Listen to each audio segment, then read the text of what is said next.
A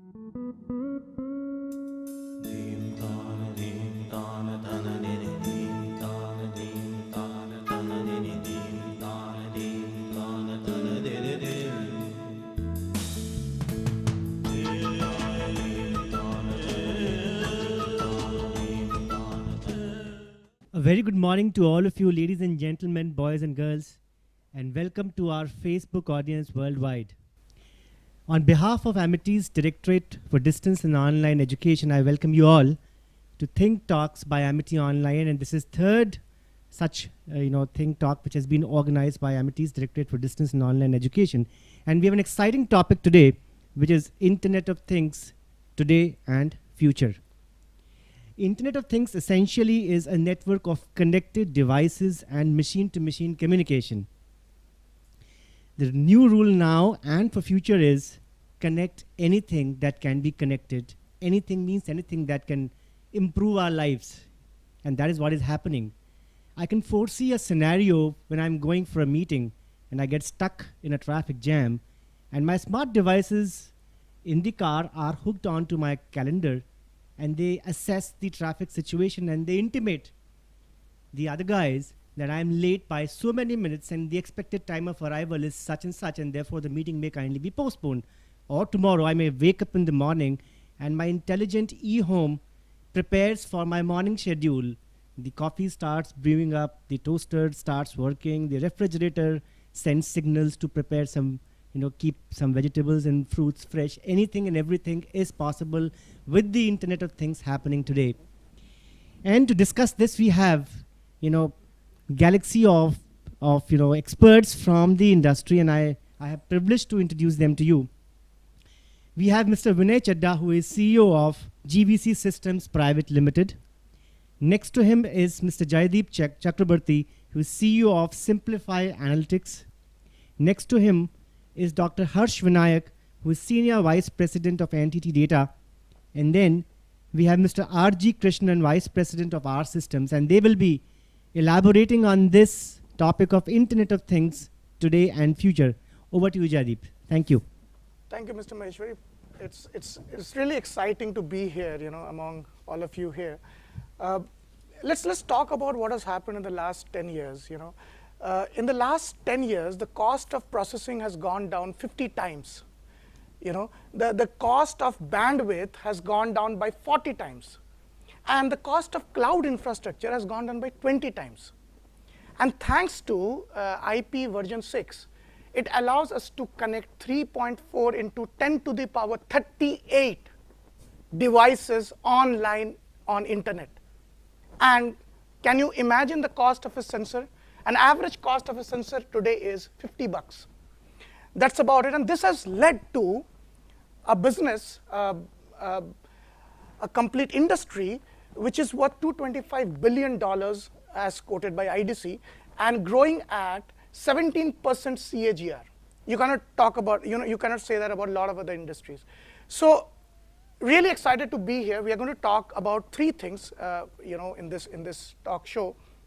We are going to focus on the things that are happening in IoT today.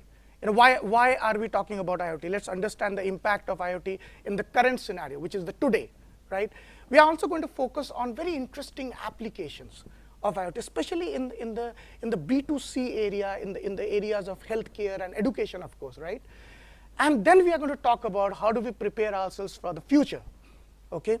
So without any further delay, let's get started. So my first question is to Mr. Vinay. So Mr. Vinay is already doing a lot of work in the space of IoT, and he's running a company in the space of IoT. So what do you think, Mr. Vinay? Is the current situation in India? Is IoT still accessible? Is it dependable? Where do you see it? Thank you, Jaydeep.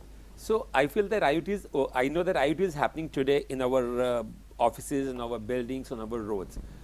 Definitely in homes, it's very slow to pick up. But I can give you some example of where you can see IoT happening today. I'm in Noida right now, and in Noida, almost all traffic lights are connected to internet. So when you travel on roads, the senior supervisor or senior person on traffic light can see which lights are working and which are not working. So in case any light is not working, they can take corrective action. Similarly, they can control the traffic lights from remote locations for any manual operation. Like say it's a VIP is traveling, so they can switch off or switch on the specific roads for easy movements. This is happening right now today in cities like Noida, Agra, Bhopal and lot more cities. Other thing that's happening today is about vending machines, about smart fridges. Again, we have designed number of things and I've seen number of such things where you have smart fridge. You in a corporate office especially, you go there, touch your ID card, RFID card, open the fridge, take out a bottle of cold drink or a sandwich or maybe a pack of bananas, and it gets paid by your bank account or some Paytm Very wallet. interesting. Yes, this is what is happening today, and there is a huge scope of those things. But of course, like anything else, it's beginning with it has begun with enterprise or corporate customers today. Right, right, absolutely. So, Mr. Vinay, you have touched upon a very interesting thing, which is disruption, right? So he just talked about, how is IoT disrupting the traditional way of, traveling in traffic, traffic signals. So the way I see it is that this disruption is going to be led by three things. Okay. Now let me give you some examples. Okay. See, if you see, number one is strategic partnerships. Okay, so people like Nest. I don't know if you have heard about Nest. So Nest is a very interesting company which is creating smart homes. Now they have disrupted the way the traditional thermostats were heating rooms, right? And they did that because of a strategic partnership with utility companies. Okay, if you talk about the other area, which is with the help of sophisticated algorithms and analytics, tools like SmartLine, right? So SmartLine has changed the way we park our cars. Okay, because of a very sophisticated algorithm. Okay, and then how can we forget about innovative technology when we're talking about Tesla and all? See, Tesla has today launched over the air car maintenance.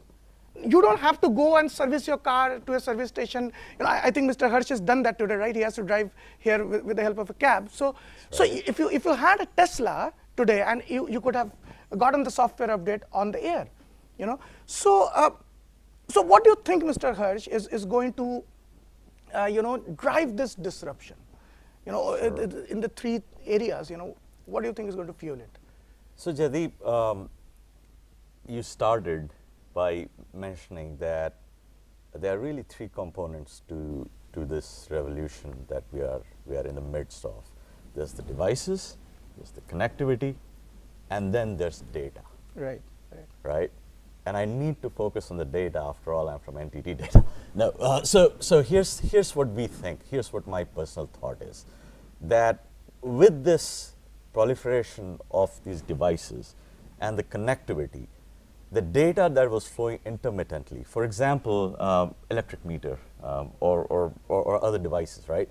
Once a month, you would get data, would be fed in the machine. Some analytics would be done to it. It would be stored in a centralized data mart. Right? Well, it's turned upside down. Now the connectivity is instantaneous. You are getting temporal data, timed data, which is coming every second, every millisecond, right? So data has exploded. So I think the disruption truly, of course, there's the device and there's the connectivity, but the true disruption is going to happen when we really learn how to harness that data, right? How to analyze it, how to predict from it, and then how to prescribe from it, the actions. Right, absolutely. It has to be actionable at the end of the day. Because nobody cares about fashionable insights. Till the time it is actionable, nobody cares about it, right? And now when we are talking about this, it's very interesting, that we cannot ignore the impact that it is having on the society at large.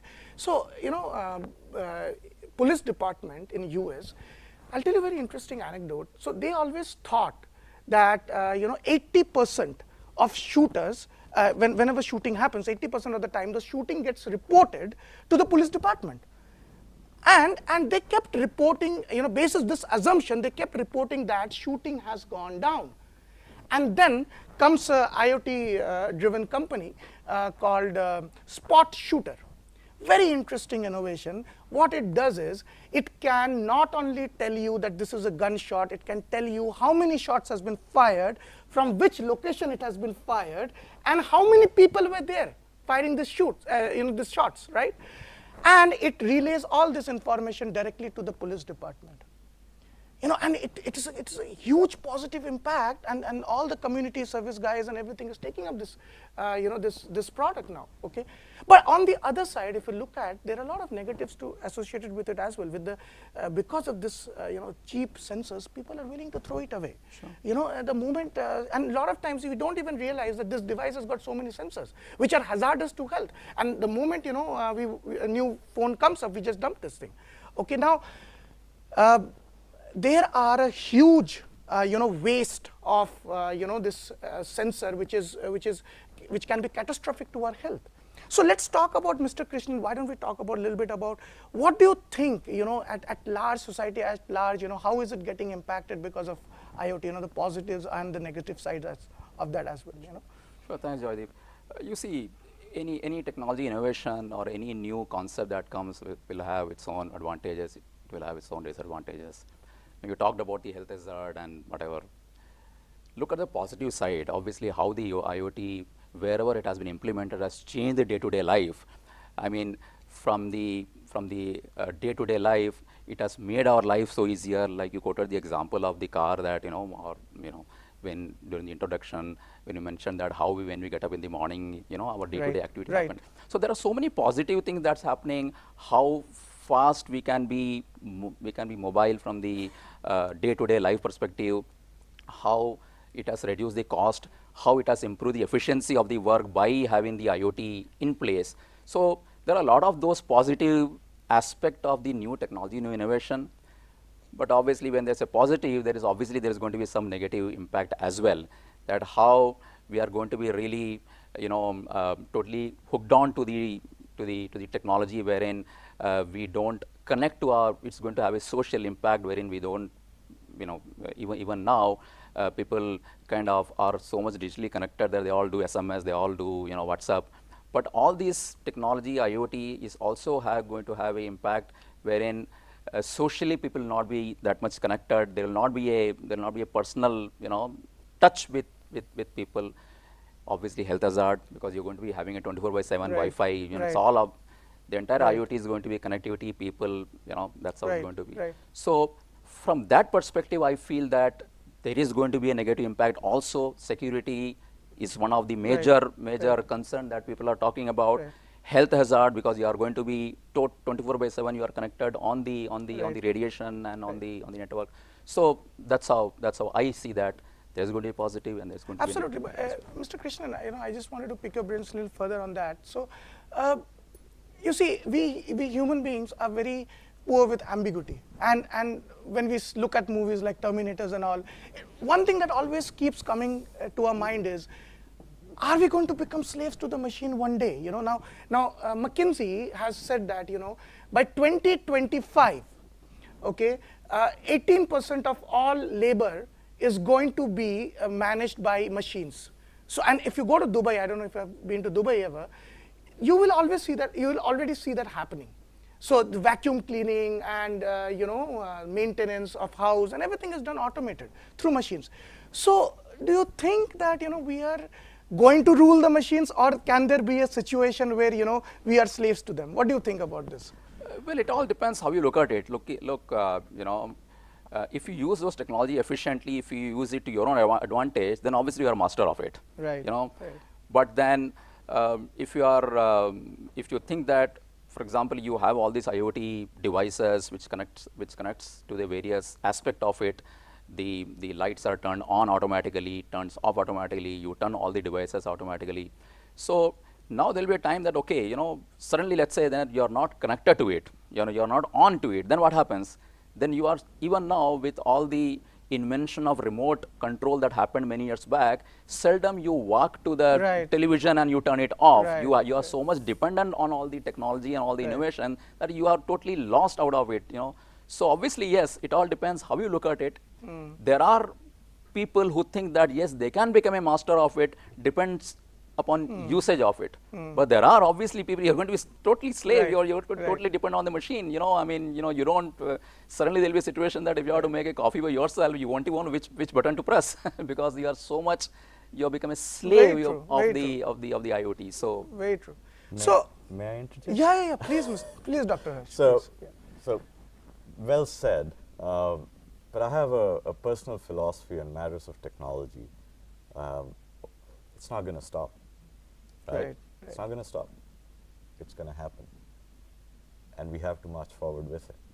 Right. So having these conversations is really, really good because it highlights the pitfalls and the negative side of it so that we can take care of it, Absolutely. right? We can't stop it. We shouldn't, there's no way. And talking about automation, so on the, I come from the services world. On the services side, especially on the IT services side, we are already more than 30% automated. I have in my shop of 10,000 people, I have 2,000 bots running today, Wow. right? So that's 2,000 people who could have had a job that they probably did not like to do in the first place. See, that's the key. So, Mr. Right. Harsh, are you also getting your drones to do something for you?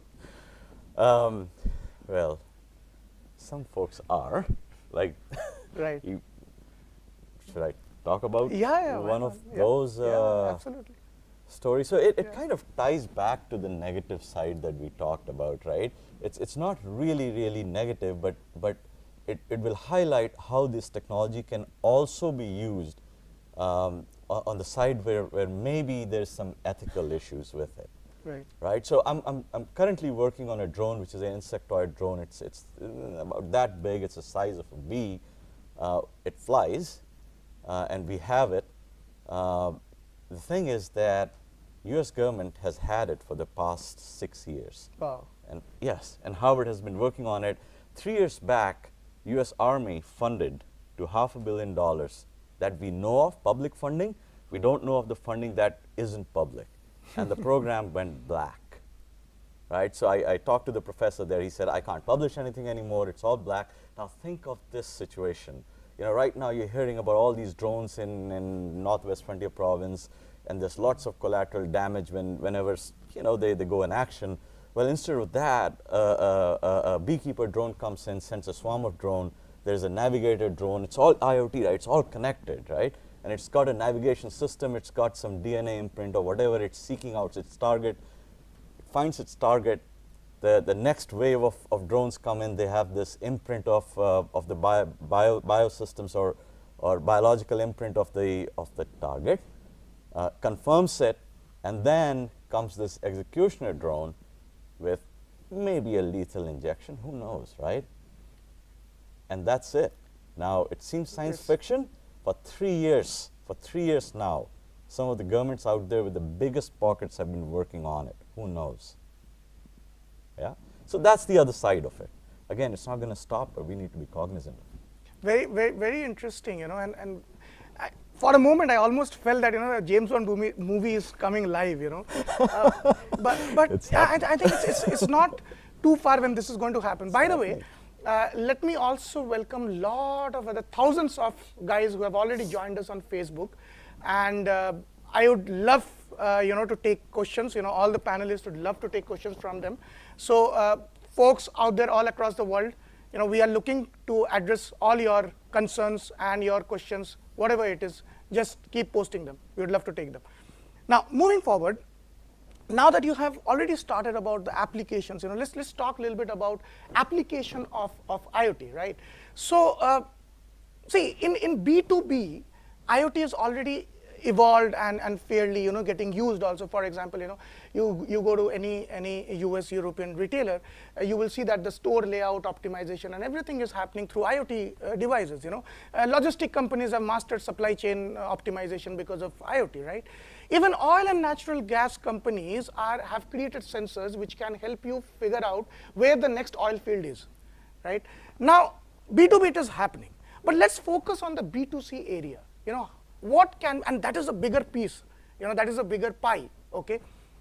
But there is a lot of scope right now, you know, things that can be done which can impact our life in the house, in the car, on the street, everywhere you go, you know, it can have a massive impact, right? So we are going to focus on two areas, and I'm going to talk about a little bit on healthcare because I think it affects everyone, and also about education. How can we miss that, right? So in the healthcare sector, if you see, it's growing at a very rapid pace today. You know, in fact, I don't know if you have heard about this company called Proteus. Now, Proteus has built a smart pill, a pill which has got sensors which are indigestible. You know, you can just digest that pill and imagine the health monitoring that is happening from that one pill.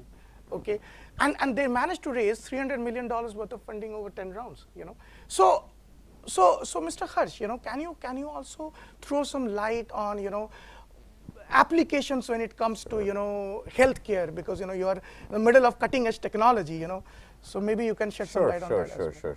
So one of the applications that we have of really connected wearables came from our car racing experience. So as a company, we have a couple of racing cars in the NASCAR circuit, and we have a whole stable of drivers and, you know, all the things that come with it.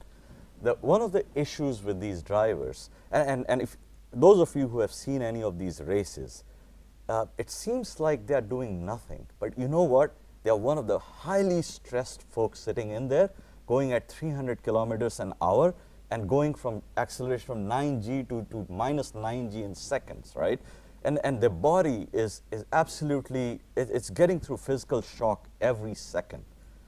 And one needs to take cognizance of that, because you can pass out or you can lose your concentration pretty quickly. So how do you tune these drivers, right? So what we thought was, if we can build a wearable, a kind of vest that they wear inside their suit, which has woven nanofiber sensors, tubular sensors. So we did that as a company, and they've been wearing it for 3 years. So then it goes into analytics, it goes into dashboarding, right? And so together with the car data, now we are able to see the driver data. How is his pulse doing? How is his hydration, oxygen level? All of those continuously. So anyway, so that's the extreme condition, right? But that same product now, B2C, is in the market. Very interesting. It's in the market in Japan today. We are selling it. It's $100 for the entire thing, and then it comes with 3 shirts and sensor, connects Bluetooth to your phone, and people are buying it because all joggers are wearing it now. $6,500, guys. That's what it takes. For the system, a shirt is like $20. Yeah. So. But you know, even if you see, even Amity today has done so many interesting things in the field of, you know, education. You know, so gone are the days today. You know, gone are the days when you had to be, you know, in front of the guru to get the, you know, gyan, right? Today Amity is present 135 countries, and you know, is able to convey the best of the education with the best of the faculty through all digital mediums. You know, and that's massive, right? And Mr. Vinay, you know, what do you think? You know, how can you know, IoT further change this make a paradigm shift in education? You know, and you have also been involved with students for such a long time. You know, what do you think?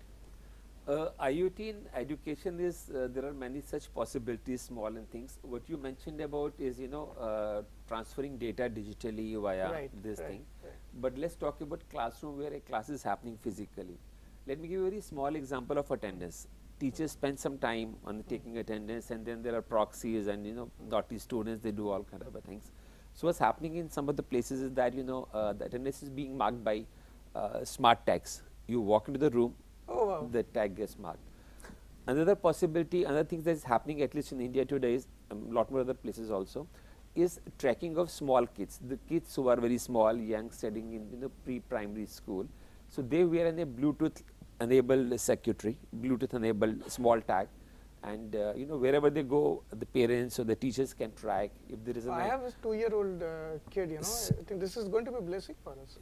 So a small wearable Bluetooth tag, again, that costs less than $20. You know, and so the students can be tracked all across this thing. So this is happening today in India. A lot of schools have gone for that particular. It's already implemented. Nice. So guys, you are not going to get any proxies going forward. Yeah. So it's happening today in a lot of places in Delhi, Noida, or other places. But it's connected with safety of students, not actually, you know, education. On teaching methods, I mean, I'm not really sure about how IoT is happening today.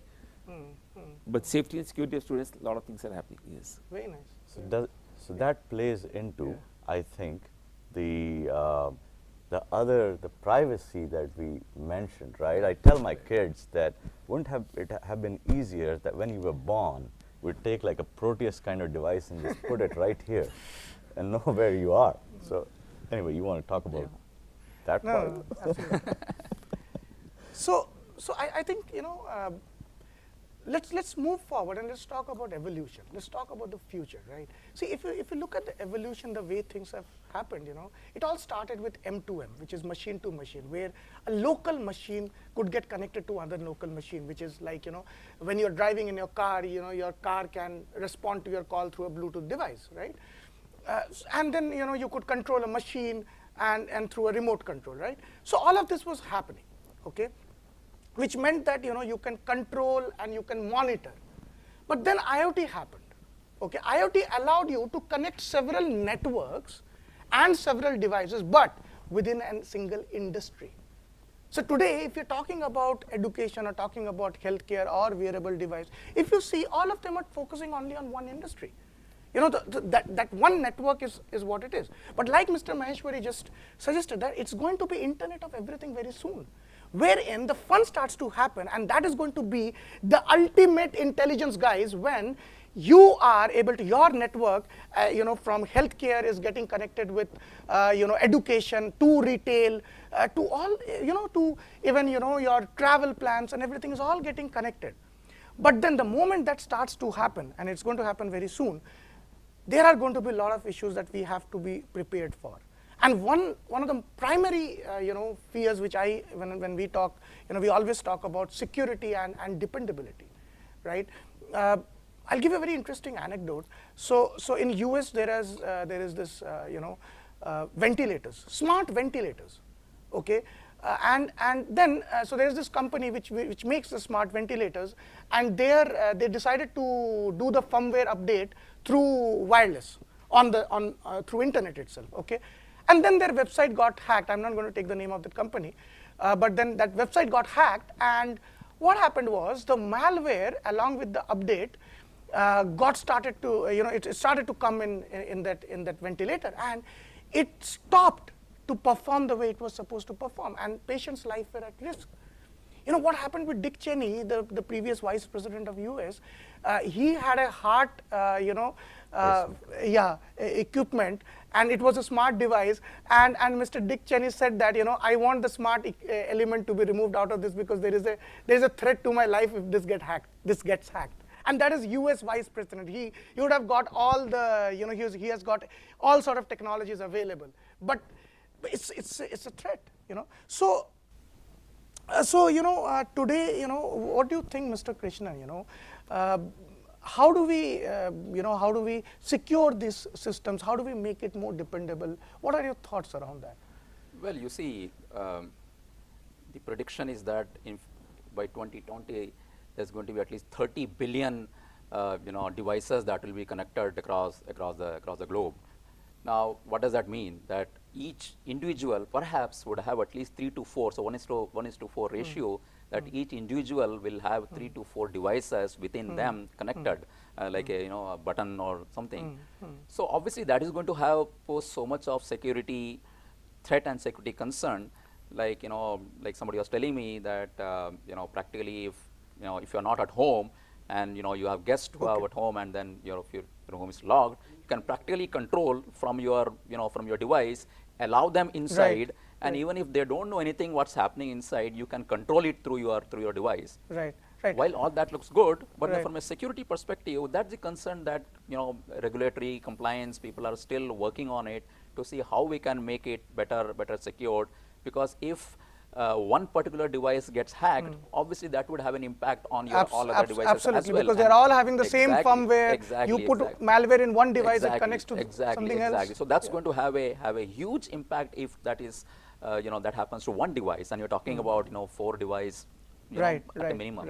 So there are regulatory compliance that people are still working on to see how we can make it how they can make it more secure. I think Mr. Krishnan, so we are getting a lot of interesting questions from the Facebook. So what I'm going to do is we are going to take a break, but I would like to, because this is a very important thing, so that where do we draw this line, and I would want, Mr. Vinay and Dr. Harsh here also to, state their viewpoints around, how do we, draw this line and ensure that, we are future-proof when it comes to, IoT.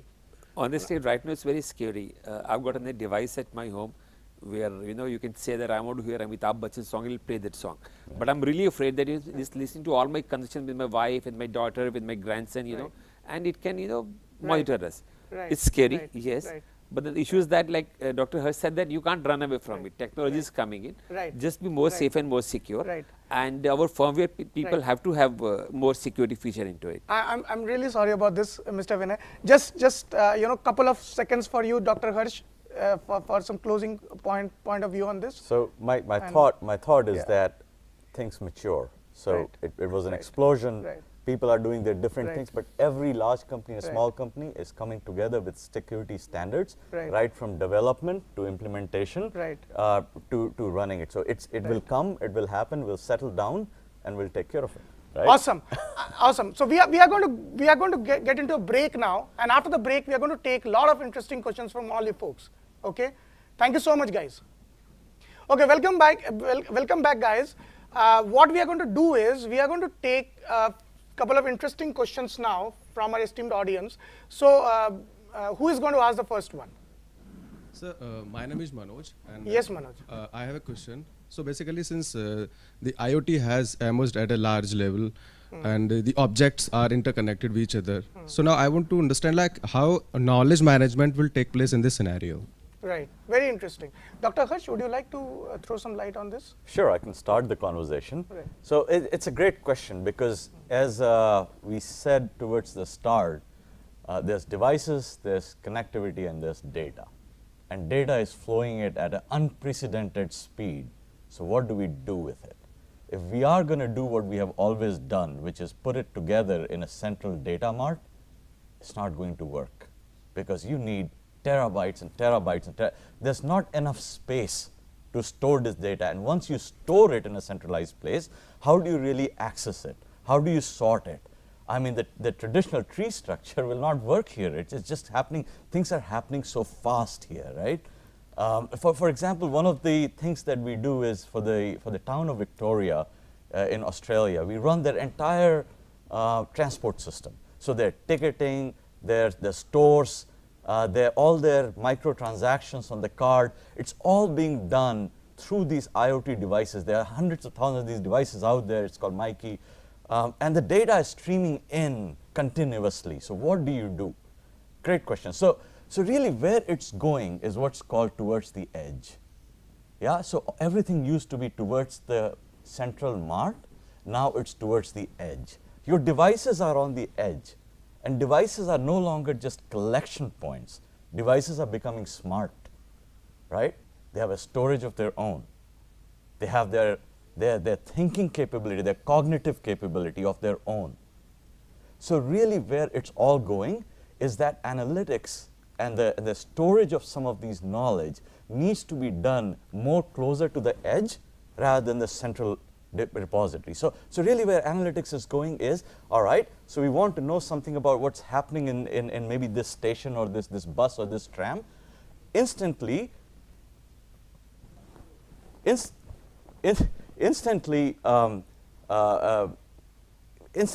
you send out a request for the data, right? And the data is federated from all these different devices on the edge. It's pooled in an instantaneous pool.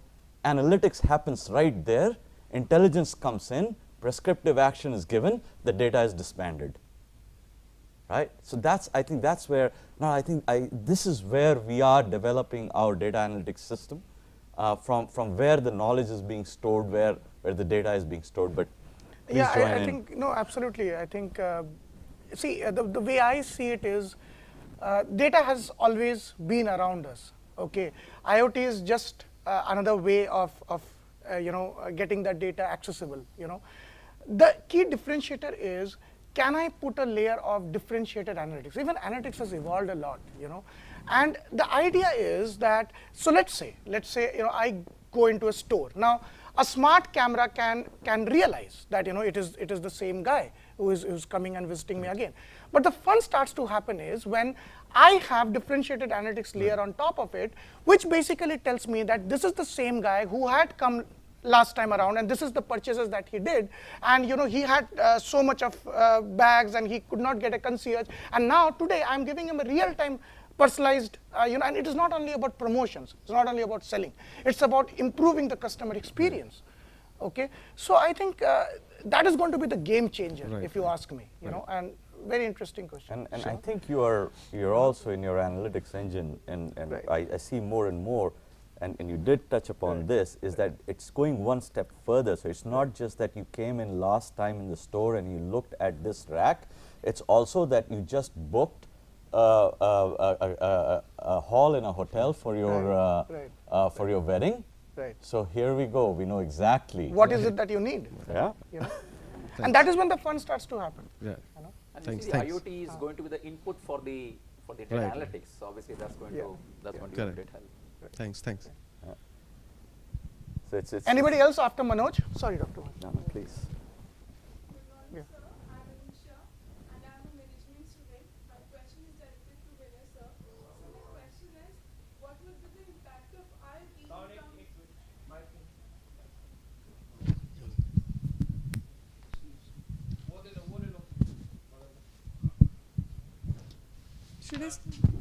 Good morning, sir. I'm Anisha, and I'm a management student. My question is directed to Vinay, sir. So my question is, what would be the impact of IoT in terms of service sector, like in jobs sector? Like what skills to be possessed, and what would be the future in terms of jobs provided? I think IoT is making everything more smart, services, selling, retail. Yeah. So students need to stay one step ahead than that. Let me give you a small story about marketing of shampoo. We worked with a shampoo company, and they wanted to promote their shampoos, and then connect to the social media also. So we did a product for them, so that you go to a mall, you see in a shampoo machine there, it simply says that tweet to some hashtag at GIP Mall. So you say I love XYZ at GIP Mall. The moment you tweet this thing, the machine will dispense you 2 sachets of shampoo there. Okay? So this is what is happening to IoT in services sector. So you as a student need to learn about it, how you can implement it, come out with the idea. Now apart from enterprise, large, huge market, there are very small customization where you want only 50, 30, 40, 60 machines, develop them, sell them, come out with the idea and make it. But yes, if you are smarter, you can get more jobs. If you are not that much smarter, the jobs are difficult to get. Thank you, sir. Yeah. Can I add? Yeah, please. So you talk about services sector, and, Yeah. and I come from the services Yes. sector, right? This is our industry, and this is a very pervasive question. It's a question that's frightening people, that our jobs are being taken away with technology. Let me give you an example how jobs are not just being not taken away, but they are being created. Yeah. So IoT, there's this trucking company in one of the countries out there. So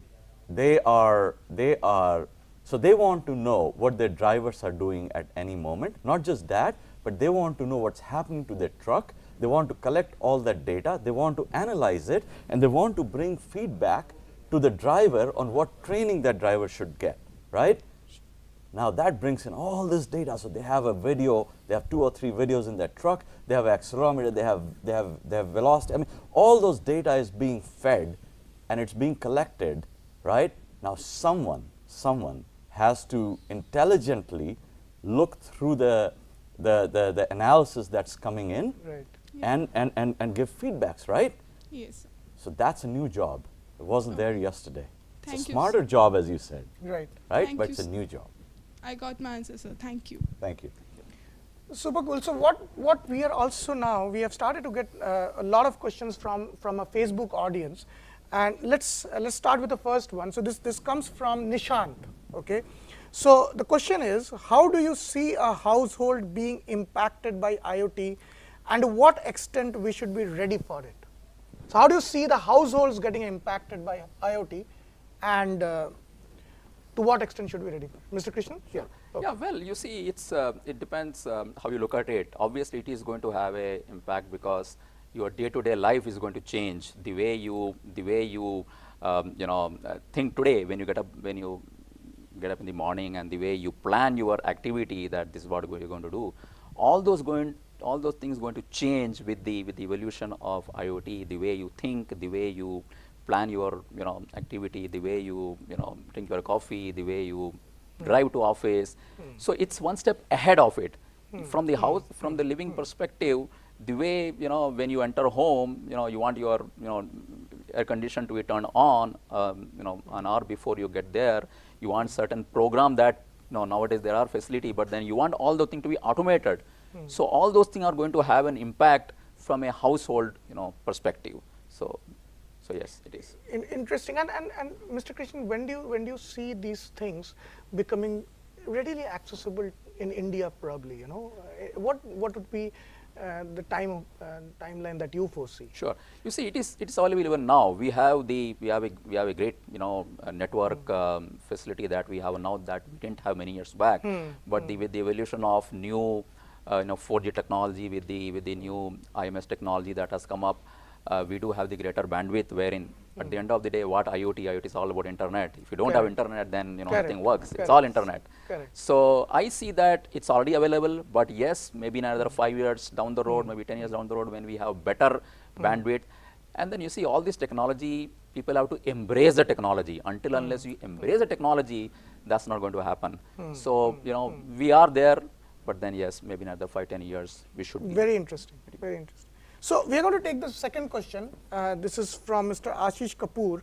So what difference can governments make to ensure IoT will be safe and secure, and there is a serious potential threat to governments and states?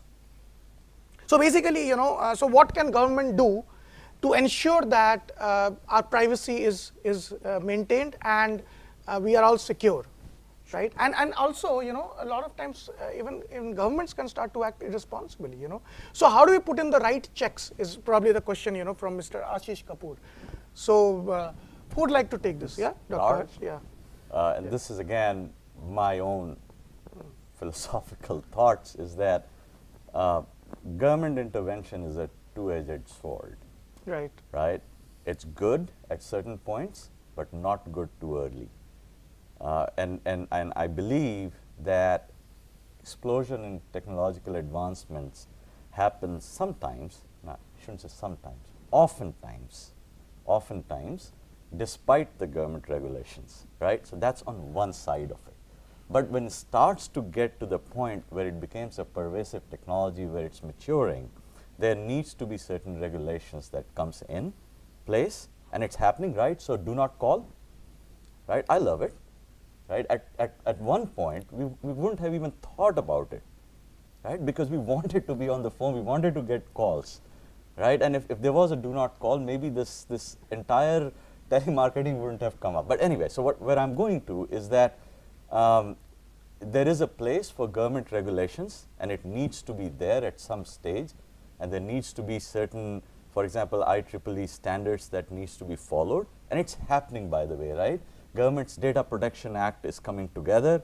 In India, we are getting towards a very strong Privacy and Protection Act.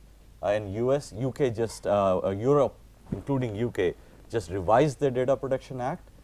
So all of that has a place, but as we mature.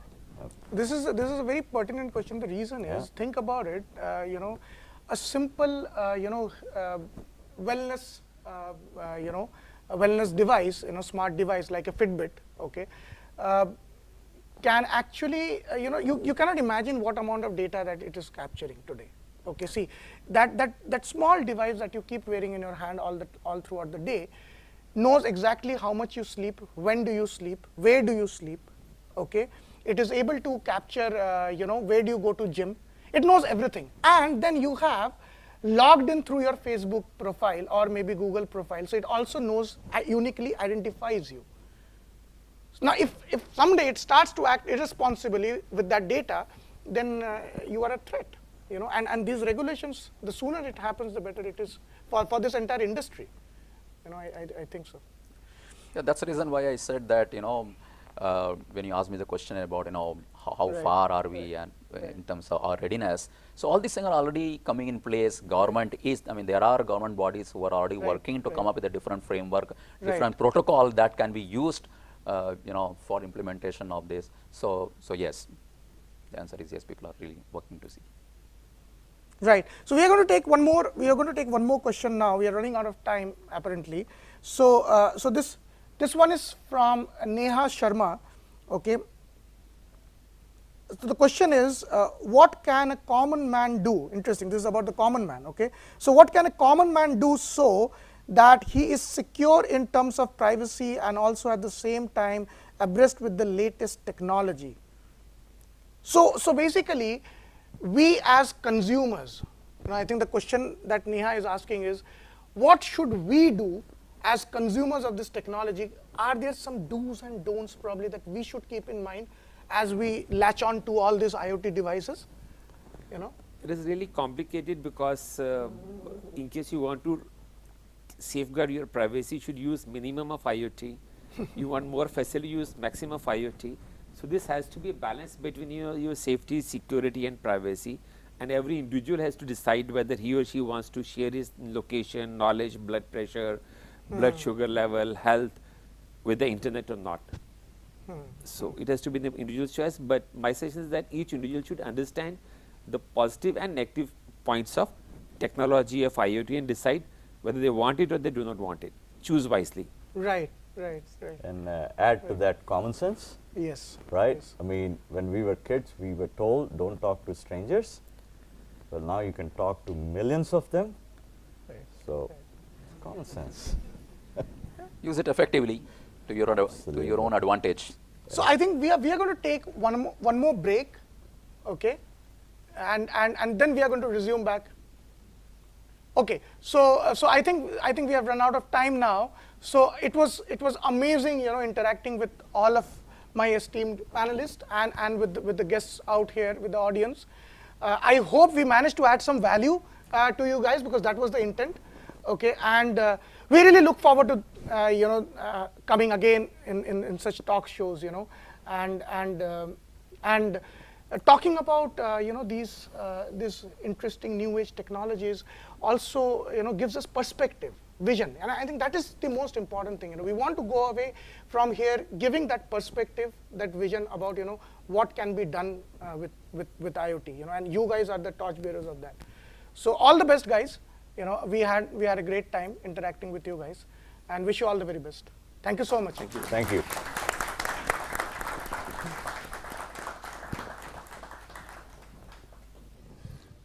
So, in consonance with this glorious tradition of elite talk show, and above all, our distinguished guest today, Dr. Harsh, Mr. Jaydeep, Mr. Krishnan, Mr. Vinayak, it was wonderful. I take this opportunity on behalf of Amity Directorate of Distance and Online Education to have you here, sir.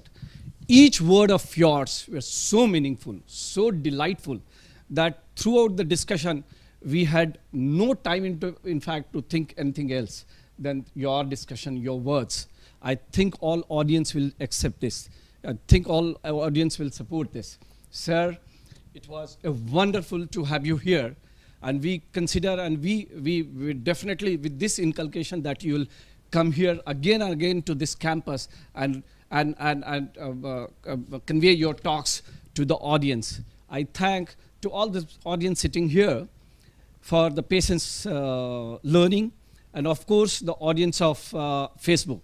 It was already a long talk. I don't want to take much of your time, as brevity of soul of wit. I thank all the audience, the speakers again for being here. Thank you so very much. Thank you. Thank you. Thank you so much. Thank you.